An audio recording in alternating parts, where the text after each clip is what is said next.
Good afternoon. I'd like to give my thanks again for their support to the Cornell Atkinson Center and the Department of Biological and Environmental Engineering. So today we're very fortunate to have Mary Nichols here with us, or at least on the screen. So Mary grew up here in Ithaca, and she's an alumni of Cornell University, and then she went on to obtain a law degree at Yale Law School. So Mary is widely recognized as one of the world's foremost environmental regulators. She served on the California Air and Resources Board, or CARB, where she led California's effort to reduce, cut smog and reduce carbon emissions. California has been leading the country in many aspects of emission controls. CARB led the first comprehensive effort to cap industrial greenhouse gas emissions, also stopped air pollution from cars and light trucks by 99%. And it created a roadmap for electrified transportation. Mary Nichols is currently a law professor at UCLA, visiting appointment at Columbia Global Energy Program, visiting senior fellow at the Cornell Atkinson Center, and she just recently joined a new panel at the United Nations to advise on monitoring of net zero emission pledges. So welcome, and yeah. That's it, huh? Take it away. Okay, yeah. Great. Thank you very much. Thank you for that nice introduction. I think we need the volume up a bit more. Not quite. No? I think we're okay. Okay, well, you'll let me know, I guess, if we're not. Sounds good. Great. It's a pleasure to be here with Cornellians and Ithacans who are interested in sustainability. And I know I'm part of a series of speakers that you're hearing from this semester, but I probably am the only one who has actually run a program that was designed to try to meet the 1.5 goal. That's the Paris Treaty goal, even though we only do it for the state of California. But since California is in fact the 5th largest economy in the world, we have always believed that what we did in California mattered in its own right, and also mattered because California could be a model for others. And the idea of being a model was very much in the minds of the people who sponsored and passed the first climate legislation in California, going back as far as 2002, when we first started registering and requiring reporting of greenhouse gas emissions by all major industries in the state, and then moving to a system of requiring auto manufacturers to build cars that met standards for reducing greenhouse gas emissions,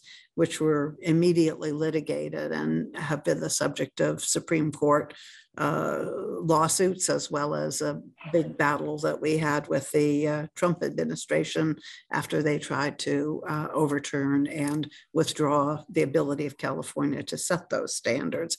But the biggest piece of California's climate ambition was something called AB 32, which was a law that said that the state of California would meet whatever the global goals for reducing greenhouse gases at that point were, and that the Air Resources Board, which is the agency that I had the great honor and privilege of being the chair of for 14 years after that law was passed, that our agency would develop a plan called a scoping plan that would consist of whatever regulations or other programs were necessary to achieve that goal. Since that time, California has actually tightened the goals in conformity with what science has told us. And the current goal is to try to reach a number which would, if it were adopted everywhere, which would get the world to be on track to meet the no more than 1.5 degree warming goal by 2040. This, of course, is a much more ambitious undertaking, and one that the state is still working on, trying to come up with the plans that are actually going to do that. But the first round of emissions reductions to meet global climate goals were adopted in 2008.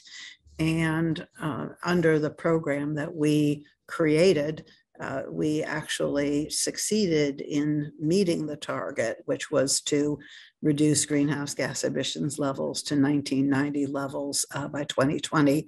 We achieved that goal, and we did it actually in 2017. So we were ahead of time in doing that. So why and how did California undertake this task? It's obviously something that's important to people around the world. There have been other states, and increasingly there are other states that are stepping up and doing parts of what California has done. And in fact, New York has now adopted within the last year or so comprehensive legislation, which is very similar to what California has done. So we're not alone, but we did start down this path before many others did. And I think the reasons for it say a lot about what California is like in terms of the politics of the state. It is, of course, a blue state, and strongly considered to be on the liberal side politically, but it would not have gone down this particular path if it weren't for a unique history of having dealt with air pollution over many years, as well as having a very active economy that is largely based on international trade. So importing and exporting and moving things around is actually the #1 business of California, not agriculture, not movies or music, but logistics. And that fact is what sort of has always made Californians think of themselves as being somewhat out on their own coast, literally facing the Pacific Ocean, and operating in some respects more like a country than like most states, even though, in fact, everybody is well aware of the fact that we are part of the union and that the federal government has control over some very significant aspects of our lives. But in many respects, on energy policy, as well as on other social issues, California has prided itself on stepping out of beyond where the federal government certainly was willing to go. So in the case of global warming, the push came from initially, certainly from activists on the environmental side, who thought that if California adopted a plan, that would in turn push the federal government to do something, because the major industries would not want to be subjected to a California-only law. And so therefore, if California passed it, they would go to Washington and try to get the federal government to preempt us.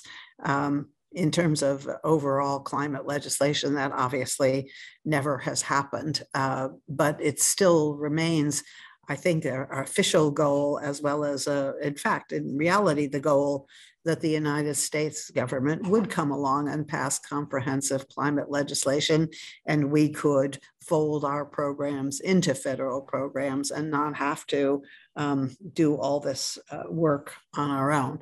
Since that hasn't ever happened, we have had a lot more direct interaction with other states, not only with our neighbors on the Pacific coast, Oregon and Washington, and with the New England states, but also with other states increasingly like New Mexico and Minnesota, that for reasons of their own have decided that they would like to join the ranks of state entities that are pushing, promoting reductions in greenhouse gas emissions.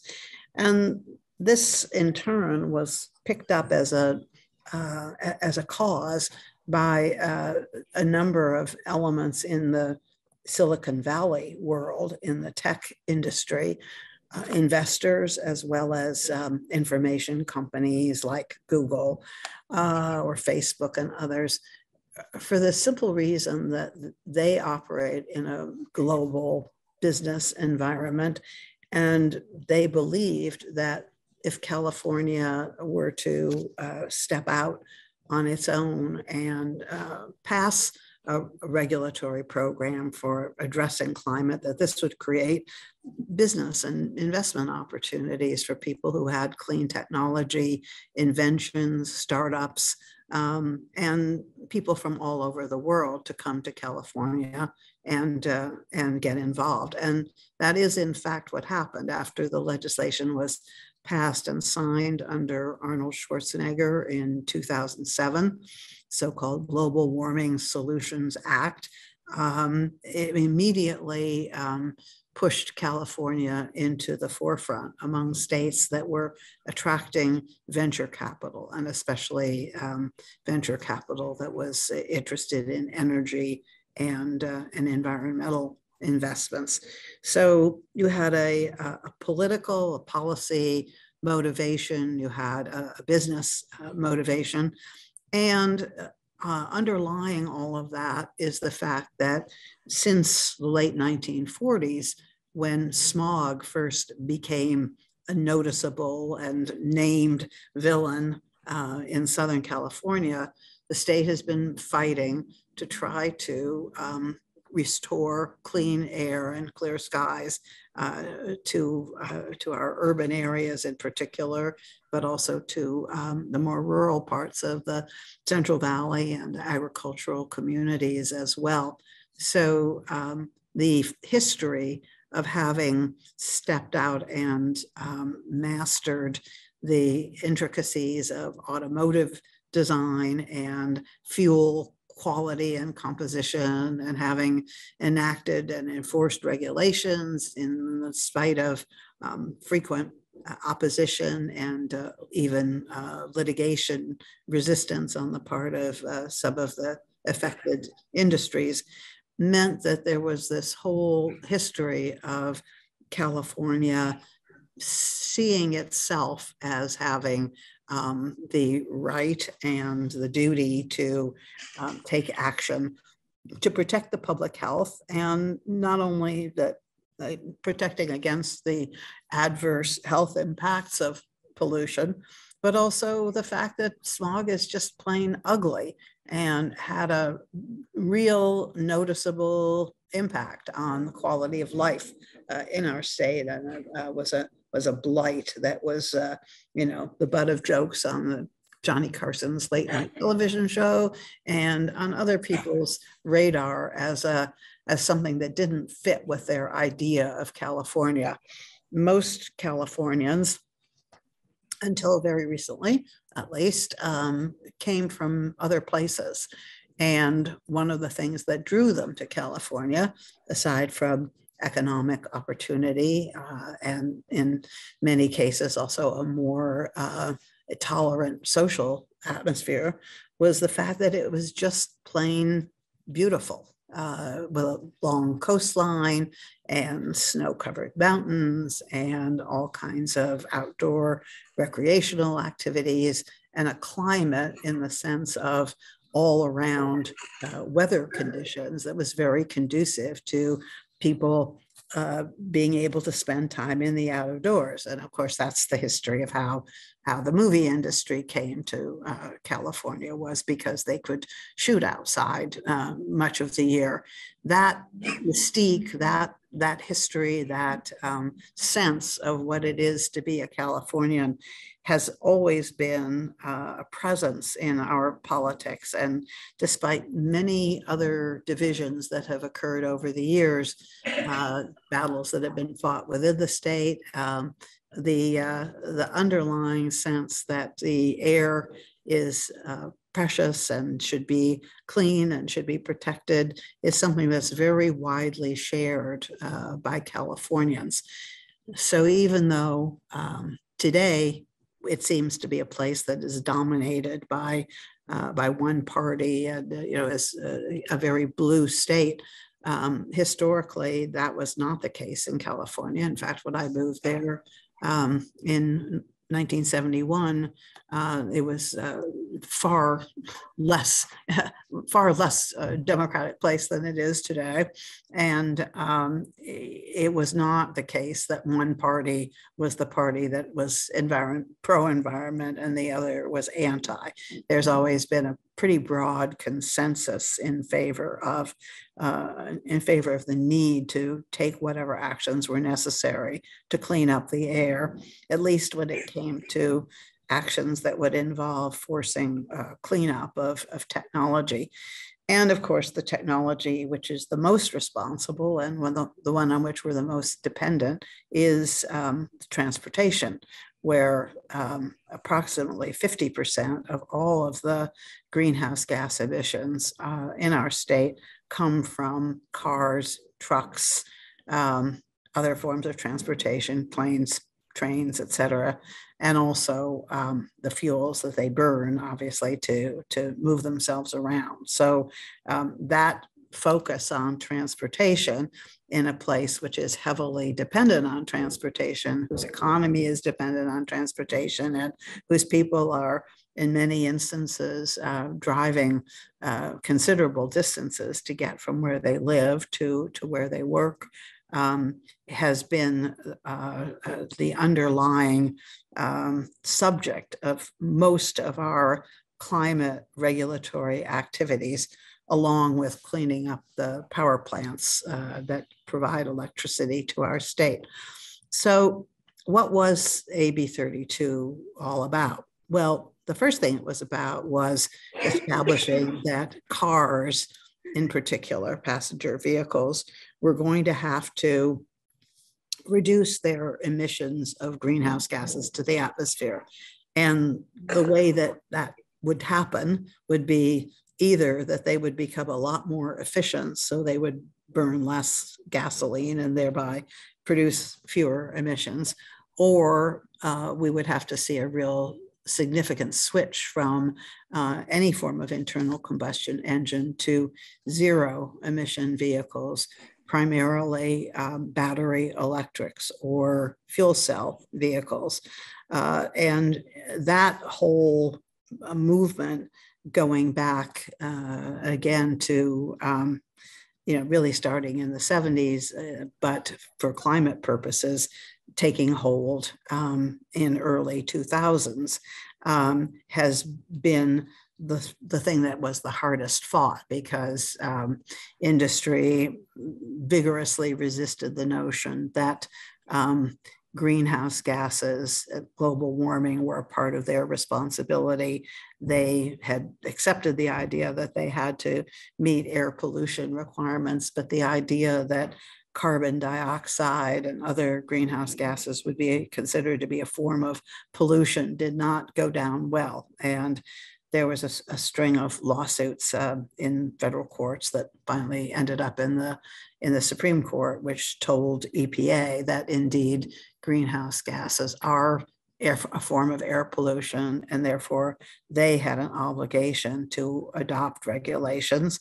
And meanwhile, that meant that California, because our state also has the right to adopt standards if the federal government hasn't acted or they haven't acted sufficiently aggressively, California has, under federal clean air law, the right to adopt its own standards. So California gets to adopt its own emission standards under a law that's known as the Pavley Law, after State Senator Fran Pavley, who was the author of that law. And the minute that the board did that, of course, there was another set of lawsuits and injunctions, and the standards didn't actually get upheld or begin to be enforced for another almost 10 years. But during that period of time, a lot of work was going on within the industry, and improvements were, in fact, being made. Then, in addition to having cleaner cars, the second biggest necessity was to clean up the power grid. In California, we are fortunate that we have a pretty varied array of sources of electricity, including, of course, a lot of sun and some wind and some geothermal and even some hydropower coming from Northern California. We had 2 operating nuclear plants when this all began, which are zero emission in terms of greenhouse gases, although they certainly had other issues. And both of them, one has already been shut down for some time, another is in the process of being shut down. And then we had power plants within the state that burned natural gas, as well as a lot of power coming into Southern California that it was generated from coal, but the coal was not burned within the California boundaries. So one of the things that I think people often don't recognize, and certainly a lot of Californians don't really know, is that most of the power that was actually being used to run our cities from LA down through Orange County was actually coming from Utah and in a couple of other big plants in Nevada and New Mexico that were burning coal without any kind of pollution controls on it at all. But people in California didn't have to see or breathe that air because the electricity was coming in over high-powered transmission lines and was not in anybody's backyard.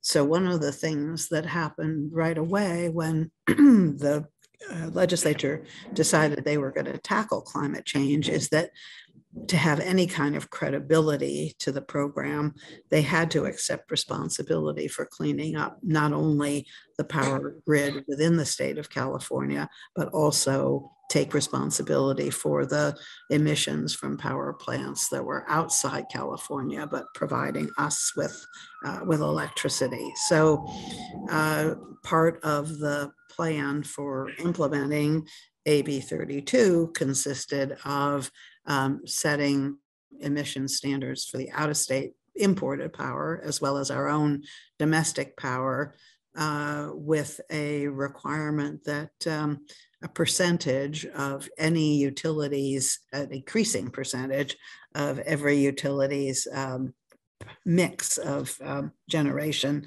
had to come from renewable electricity, which was defined as solar, wind, and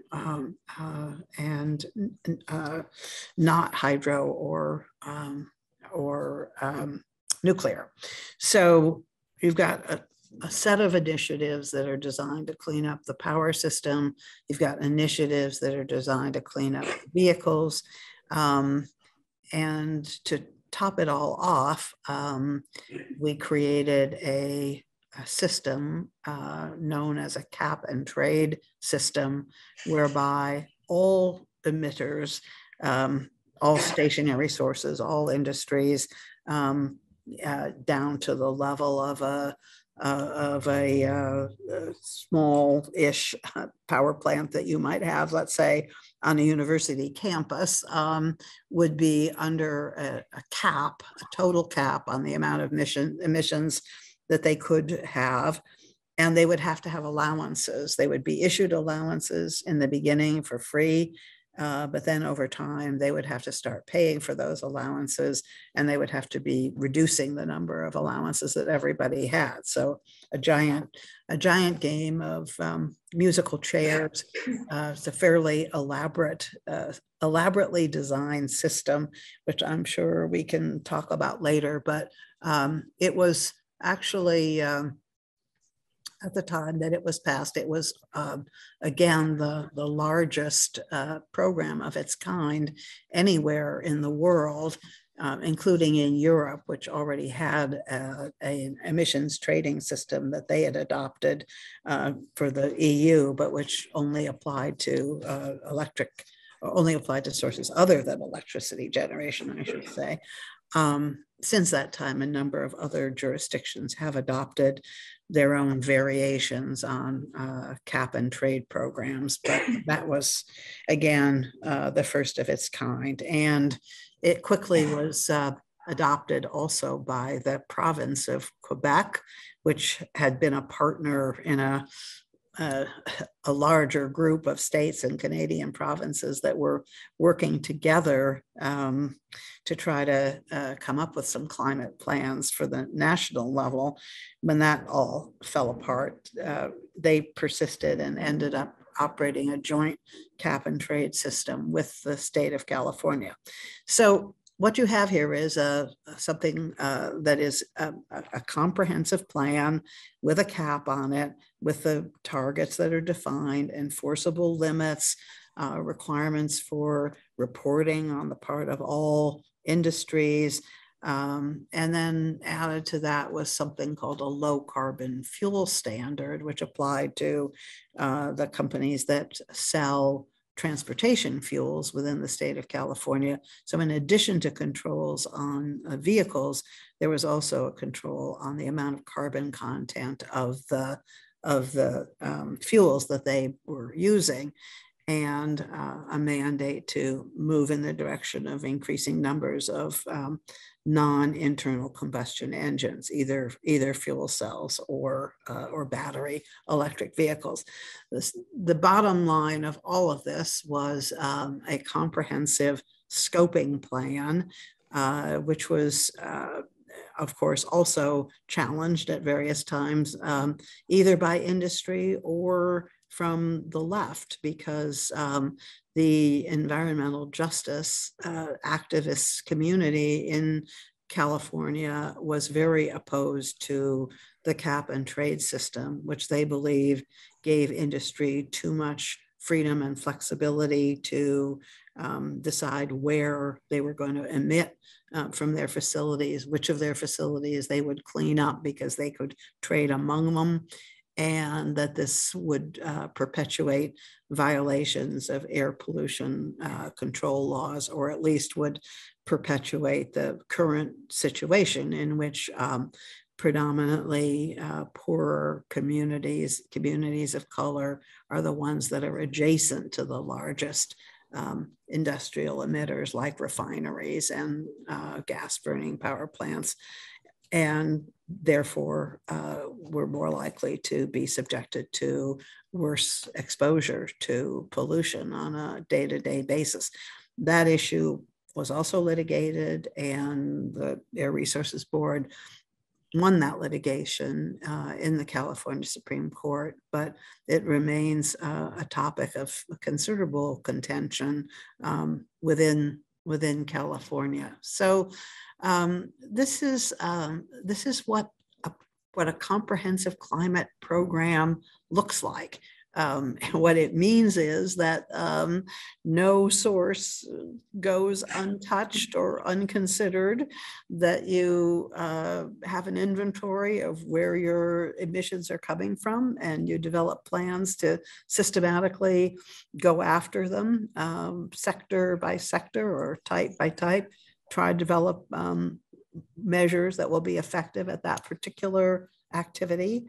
That you have the ability to enforce your regulations, which we have done regularly over time, but also that you try to create rules that have incentives for improvement built into them, such that there will be people who have better technologies or better inventions will come in and also make money by improving the quality of the climate in the world through California's program. And this is where we are today. We're preparing a new plan. We, meaning the state, I'm no longer in charge of this program, but I'm cheering them on and occasionally lobbing in some ideas from across the sidelines. But it's going to be it's going to be a case of continuous activity for the foreseeable future. Certainly, as long as anyone can imagine, we will actually be working at trying to continue to reduce emissions and to stay within the lines of what's allowable. It would be there are still plenty of areas for improvement and things that people are beginning to look at more seriously that have never really been considered before, including changes in the way that urban planning is done that would have much stronger requirements in terms of building quality to prevent emissions from natural gas being used for heating and for hot water, or even for appliances inside the homes, because any form of combustion is a source of greenhouse gas emissions. So buildings and planning of buildings are two of the biggest areas that are now being much more seriously addressed, as are agriculture and forestry, both of which are much more difficult politically and as a practical matter to regulate directly, but which are certainly major sources of emissions, especially of methane, which is a very fast acting and very potent climate gas, and therefore something that has to be taken very seriously. And we continue to work away at these things.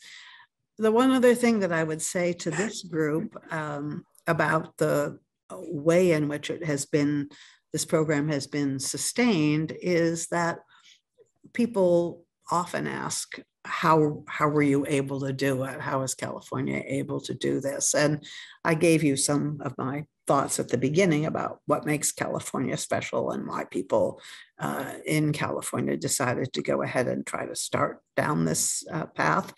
But as we were really just getting started, we were hit, as was the entire United States, by a major recession, 2008 through 2010, when unemployment rates were up 8-9%.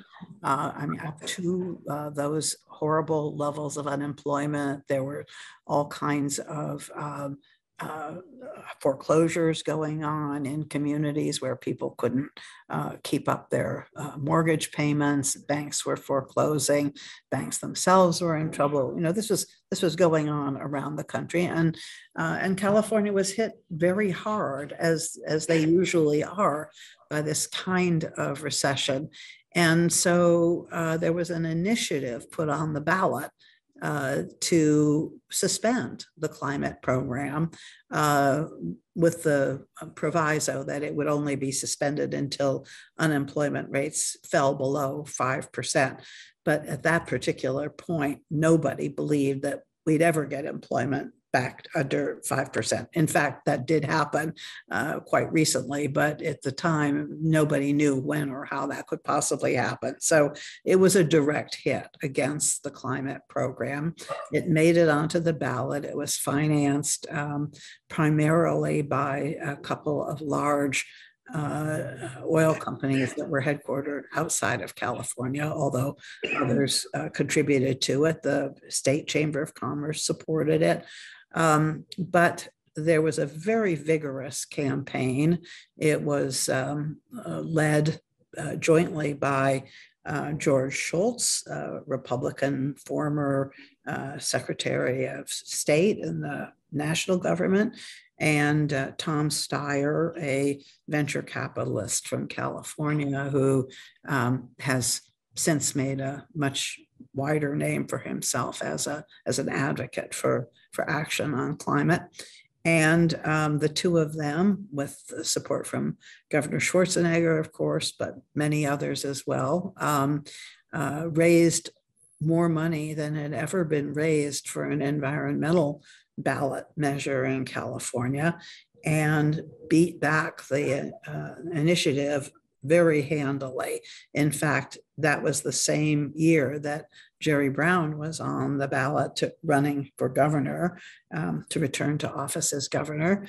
And the No on Proposition 23 campaign had more votes than Jerry Brown did, which is a fact that I used to enjoy reminding him of occasionally when I was working for him later on. But the campaign itself succeeded in doing something that probably we would have never been able to do by ourselves, which is that it rallied people around the issue of what kind of future they wanted for California.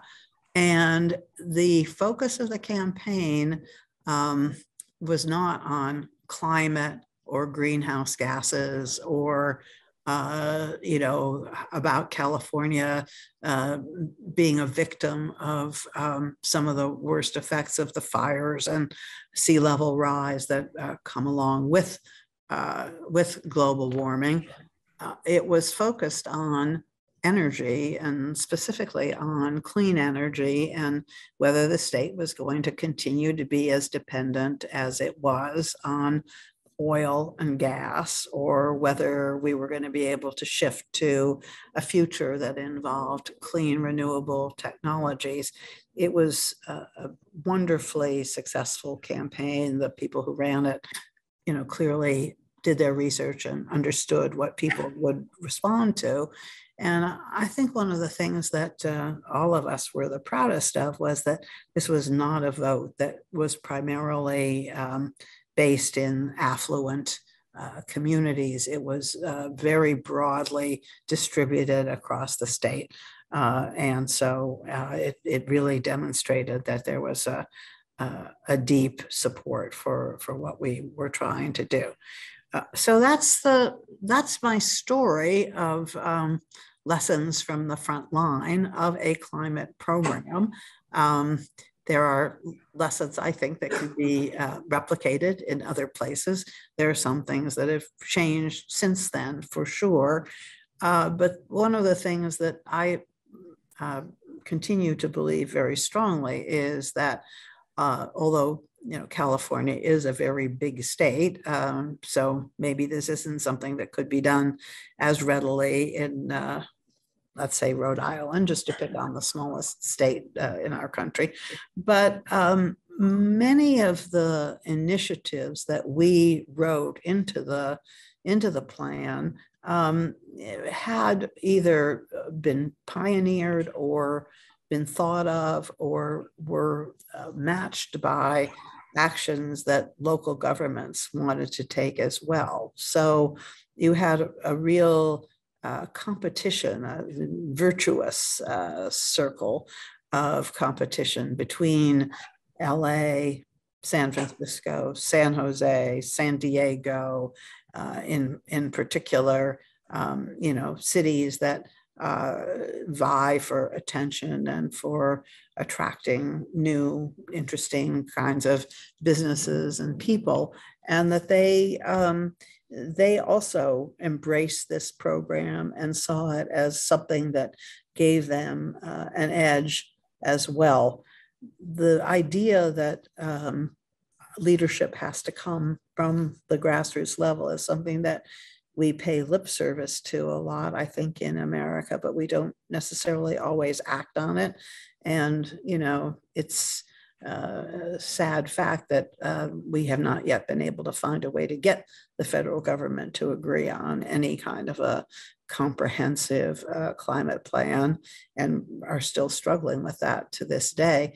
But the fact that you have to do things that are pretty dramatic and that do have the potential to raise the price of energy or to make it much more challenging was something that was argued about frequently in the political arena. But over time, decision makers really came to embrace the idea that these kinds of changes not only needed to happen, but could happen, and could happen in ways that did not bankrupt their economies or put them at a disadvantage against others that had looser regulations. And again, I think that goes back to the history of having heard a lot of those same arguments over and over again as we tackled the small sector. So I think at that, I am going to pause and take advantage of the opportunity to respond to questions that you all would like to raise with me. And thank you for listening to my commercial here for the California Climate Program.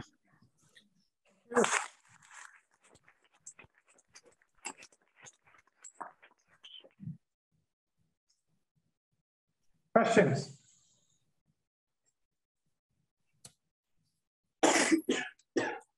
There's one on the Q&A. Yes, I see here in the chat.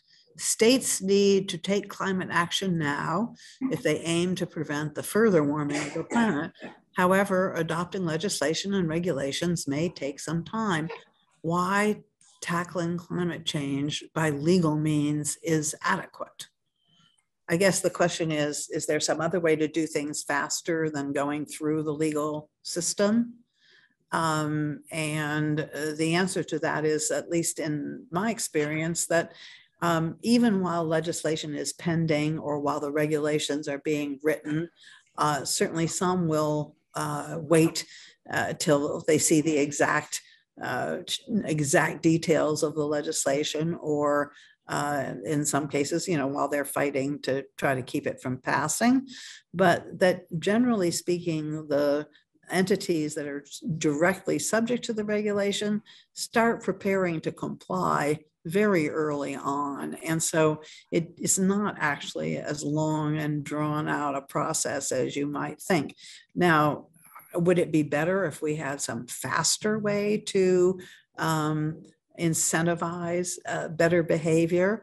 Yes, absolutely. It would, if you had, for example, let's say a carbon fee, a carbon price that could go up and down, based on the level of emissions out there. That would be wonderful from the perspective of getting faster compliance, but you still have to have legislation that would allow some governmental entity to do that in the first place. So I don't think there's really much of any way around that. If you're thinking about ways in which people themselves can make changes in their lives that don't require there to be legislative action or somebody being mandated to do something, there certainly is hope there. And sometimes the public is moved in a big enough way to do something where, individual actions really collectively come together and make a big difference.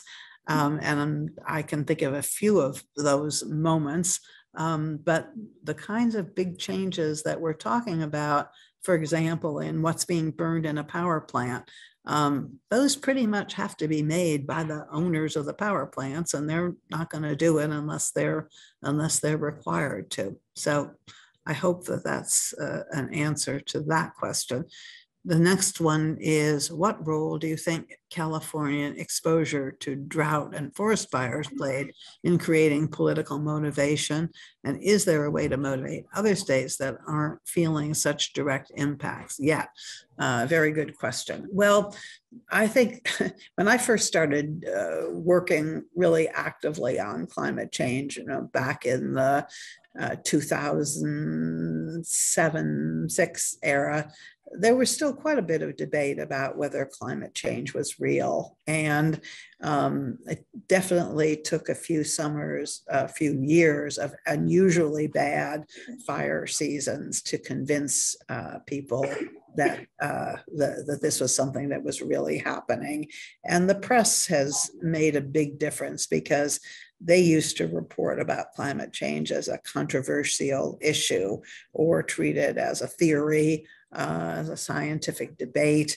And I think that point has really passed, certainly in any major news media, even those that are in, appearing in states that don't have active climate programs. So I don't think it's so much an issue of people not believing that it's real. I don't think we've done as good a job, I say we collectively, for advocates, of showing legislators who do have to stand for election and who are always reluctant to do things that will anger either their big donors or the majority of the public that doesn't like to have to pay more for gasoline, for example. That show them that there are solutions that really not only don't cost too much, but that can actually create opportunities and new ways of doing things. One of the things that we did in California, which I am quite proud of, is we created, spun off a nonprofit entity called Velos, which is designed to, on a brand neutral basis, promote electric transportation. So we got auto companies and the electric utilities and local air districts and nonprofit organizations to come together around the idea that we could create a marketing campaign for electric transportation. And in the beginning, this seemed like a little bit of a far out thing to be doing. And, we would bring electric vehicles into the county fair or a shopping mall on a special weekend and, have them there so people could drive them so they could actually sit behind the wheel of an electric car and get the feel of what it's like to drive, which of course is like driving a regular car, except that it's more fun because it goes from 0 to 60 in a flash, and is quiet and handles well, et cetera, et cetera. So this was just kind of the beginning of pushing the idea, but in a pretty short space of time, there began to be enough cars out there. And of course, having Tesla helped, having the big Volkswagen enforcement case for their cheating on the diesel vehicles helped too, because that created a pot of money that could be devoted to building public charging stations, which in turn allowed for people to see that there was a way that you could have an electric car. And even if you didn't have your own garage and with a charger in it, that you would still be able to get around and go places, and not run out of fuel. All of those things sort of came together at once, and the numbers just started going up exponentially. And I think that's the way change happens, the way it's gonna change. So I don't think it all has to be exposure to the worst effects of global warming.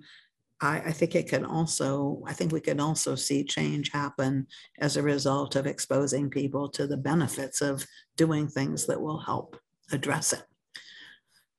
Okay. Questions from here. We have a couple of questions. Okay, well, you go ahead and tell me what those are. Thank you for the presentation. I was wondering if you could elaborate a bit on what might happen in the future. You mentioned they're going to make climate plans.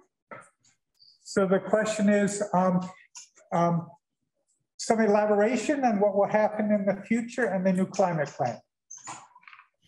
What will happen in the future with what? I'm sorry. The new climate plan, right? Yeah. Okay. So like updated climate. So with the updated climate plan, how will that work? Oh, well, the new plan is going to have to be more ambitious, of course, because the one that we have now wasn't aimed to get us to the more stringent target. And so they're looking at ways to do more with forestry, both preventing deforestation and managing our current forests better so they don't burn as much, and also so because the burning itself adds greenhouse gas emissions to the air. And even though we have to do some burning for control purposes, it's the runaway fires that are the worst, both for air and for climate. Probably also taking on some of the smaller manufacturing businesses that are not as big a contributor as, say, a refinery, but that still do have an impact in terms of their overall emissions. So it's going to be primarily a matter of extending and refining the current ideas that are out there, as opposed to dramatic breakthroughs. But, it's pretty dramatic to have a rule which will implement the governor's executive order that he handed down 2 years ago that says that by 2035, only zero emission vehicles, so either battery or fuel cell vehicles, will be allowed to be sold in the state of California, considering that now we're at, somewhere above 10%. And even with the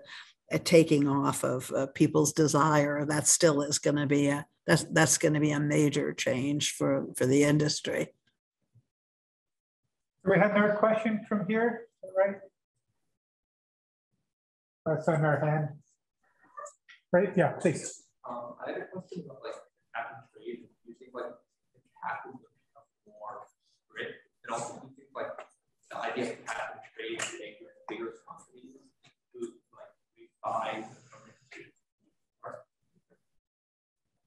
So the question was about cap and trade, and its application to bigger companies. And how strict the cap is, I think, right? Right.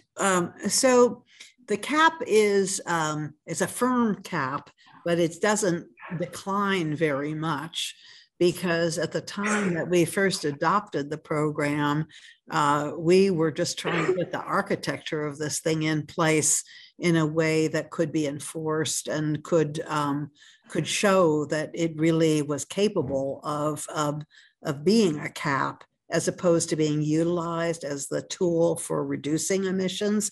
So it went down very little, under 20% over the course of the first years.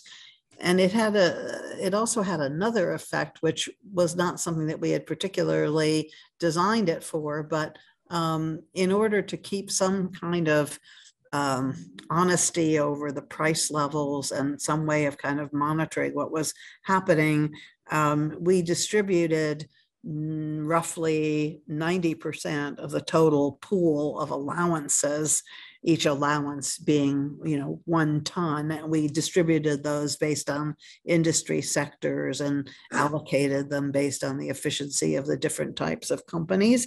But 10% of them were kept back by the state to be used in the event that there was a price run up and an emergency where you would need to put some more allowances out into the market to avoid some sort of an economic catastrophe.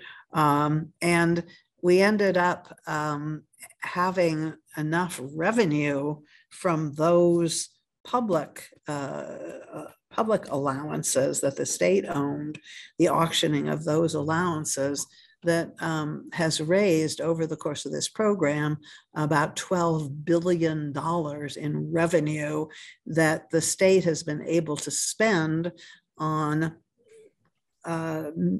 programs that are designed to improve climate change, but also to improve other, to have multiple benefits as well. So one of the major results of the creation of this fund has been that the state had money to fund a sustainable communities program, of which 50% of 40%, actually, I'm sorry, 40% of all of the revenue has to be spent directly for the benefit of environmental justice communities. So those communities that are within our, shown within our database have been shown to have the worst overall environmental and other issues, social isolation, et cetera, have been the beneficiaries of these funds for a whole variety of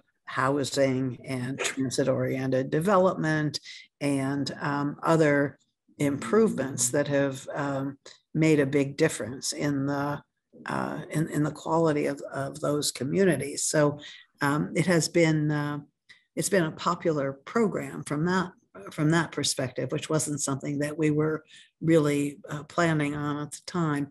If you start to press more on the system or use it as a substitute for direct regulations that affect particular industries, then you run the risk, I think, of distorting the economy in ways that are not totally predictable. But if you just look at, for example, driving today, for people who have no alternative way of getting around because the transit in their area is not adequate to get them where they need to go reliably, you could end up with a situation where people were being forced to pay more for gasoline or for electricity, for example, who aren't really in a position to do anything about that.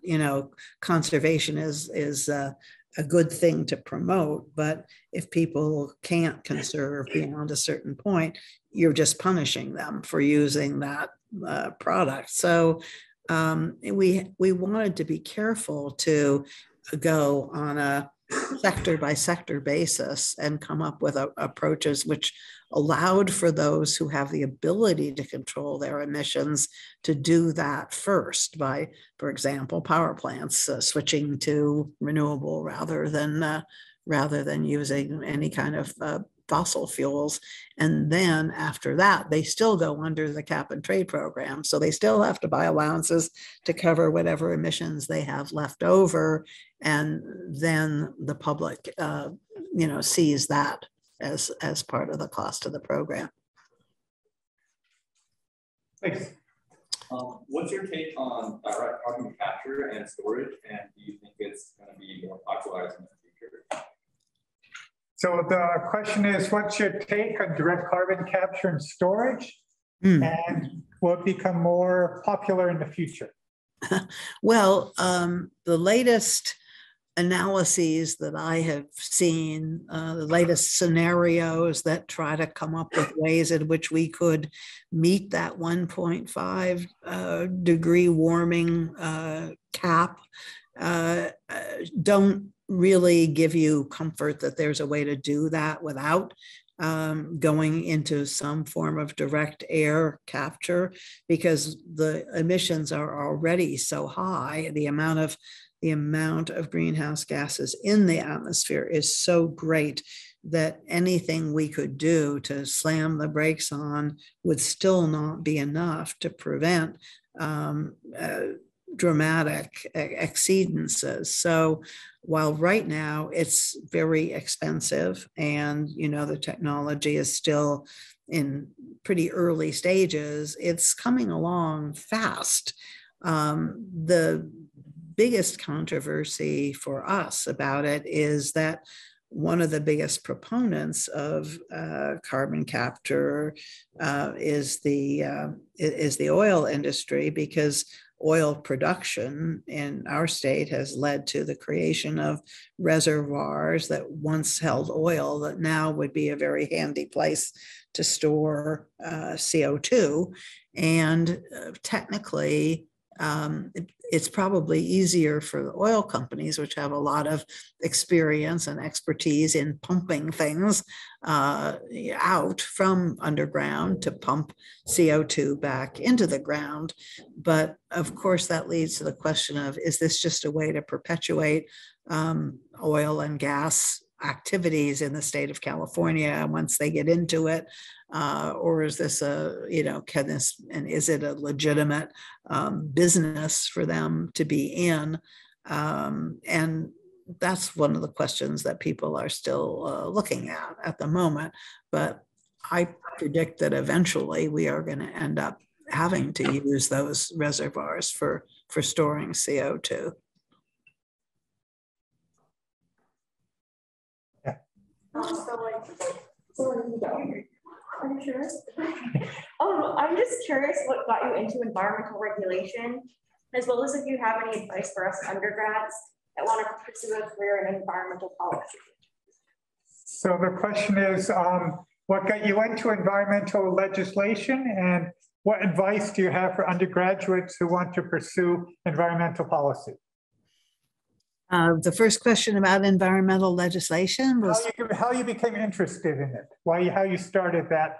How did that get going? Well, yeah. I really wasn't me who did it. I came in after this was already well underway.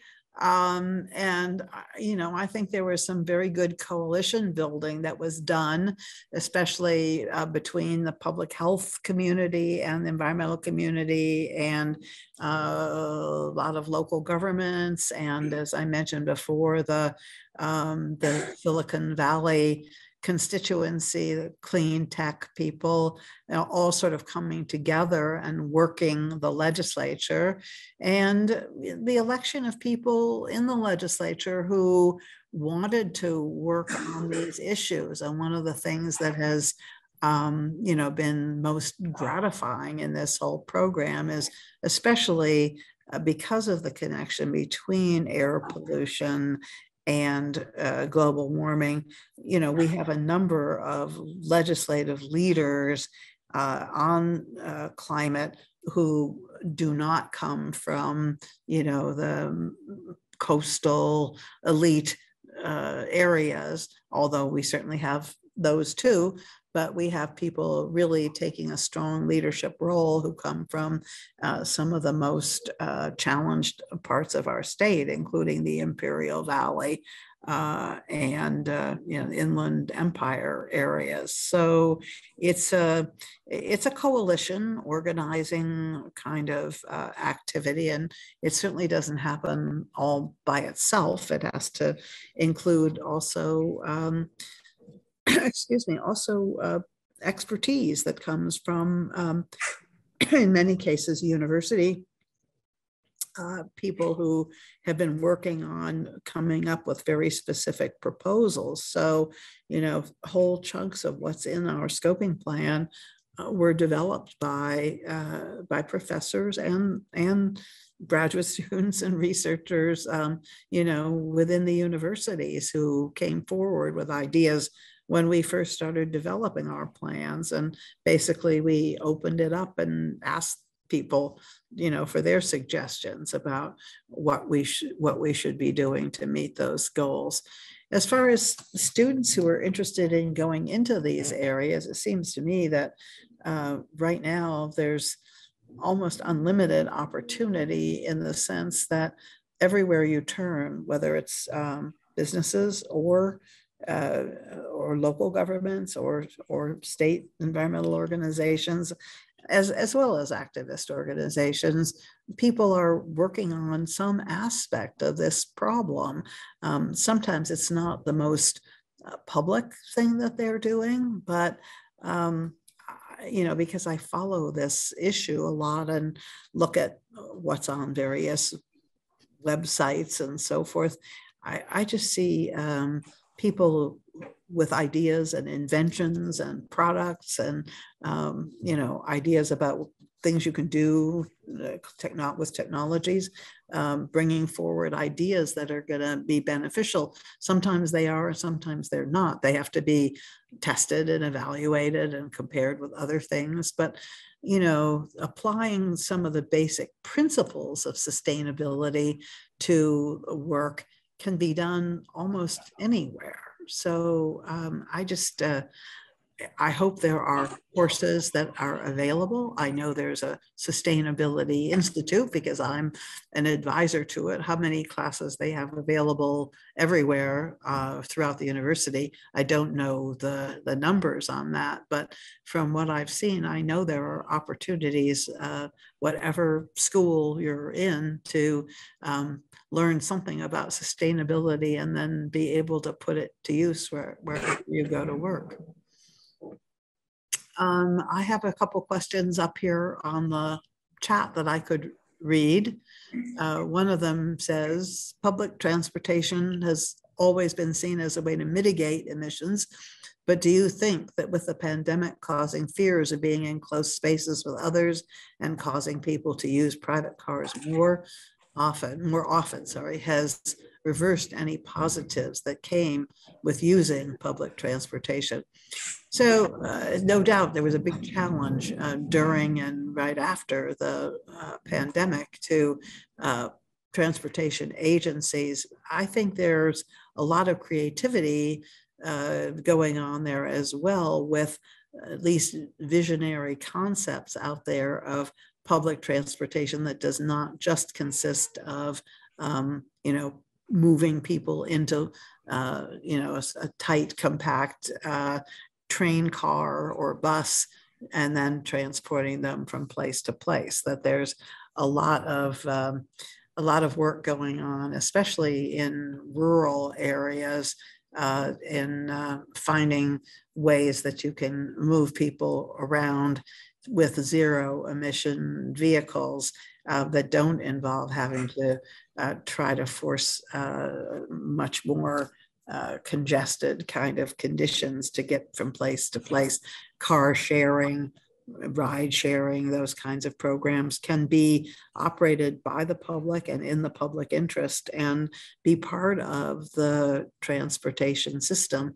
It's, some places where you have enough compact development and people who will use a system, you obviously can operate a system like the New York subway or the LA metro, and there are improvements that can be made in the ventilation systems that have a positive impact on the breathability of the air inside the vehicles and can make people feel a little safer. But there are still big safety concerns with all of this safety and people's willingness to just get into a car with somebody that they don't really know.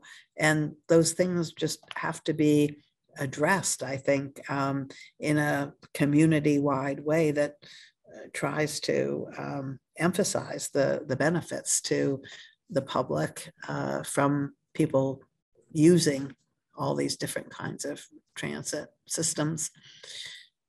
Okay, here's, how did you ensure clean air policies were intersectional and adequately supported the most impacted communities?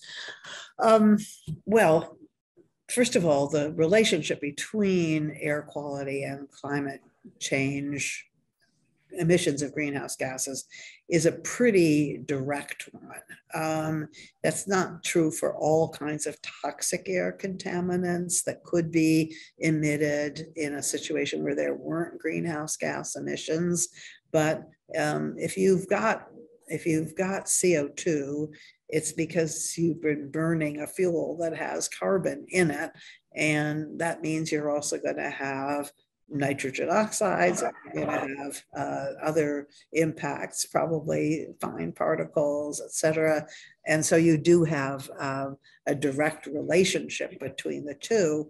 So anything you're doing that brings down the levels of one is likely to be helpful with the other, but not always. And you certainly have to be thoughtful about what kinds of approaches are allowable. So under the California Environmental Quality Act, we had to look at the impacts of the cap and trade program and have a system for detecting if, as a result of emissions trading, there were beginning to be concentrations of conventional pollutants in certain areas where there hadn't been before, or increases in emissions.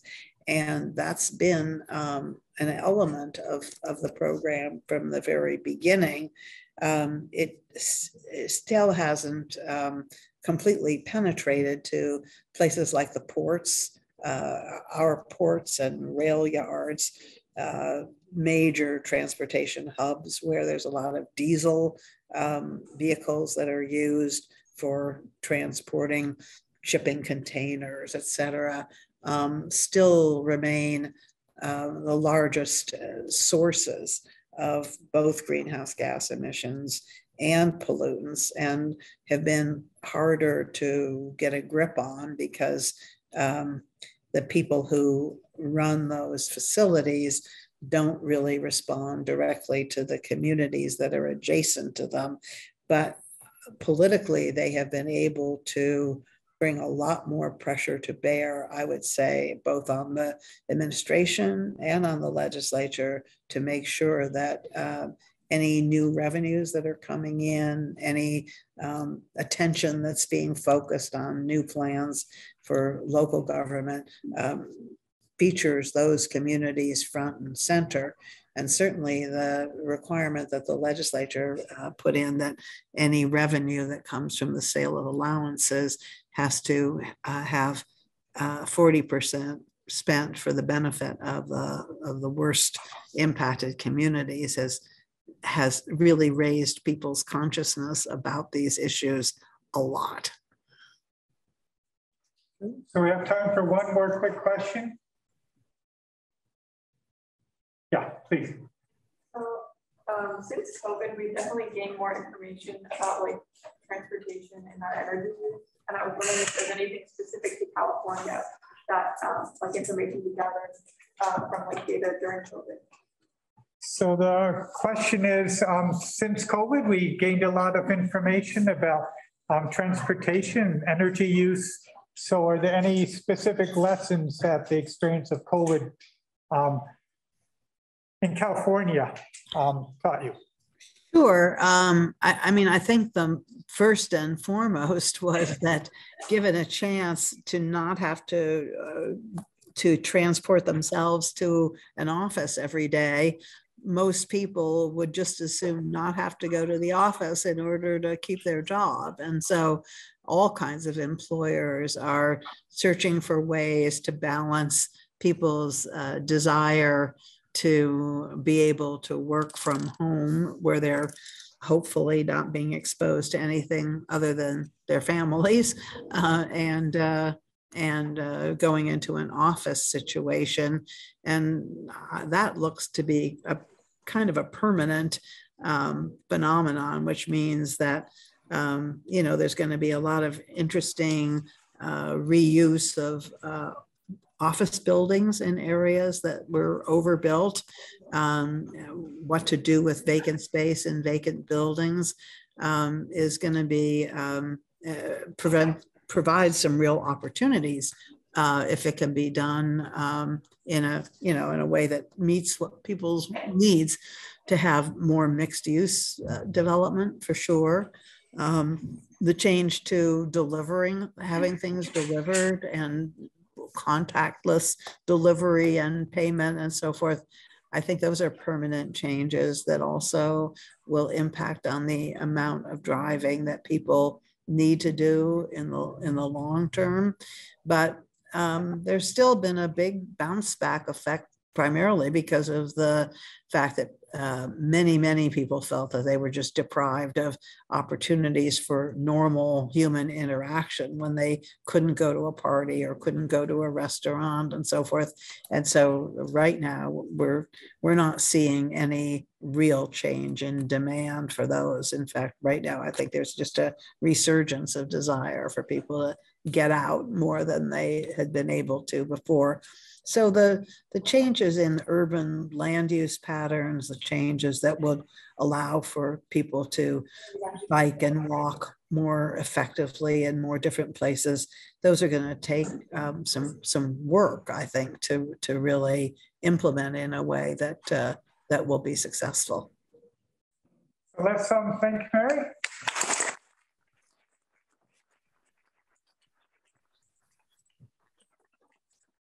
Thank you. So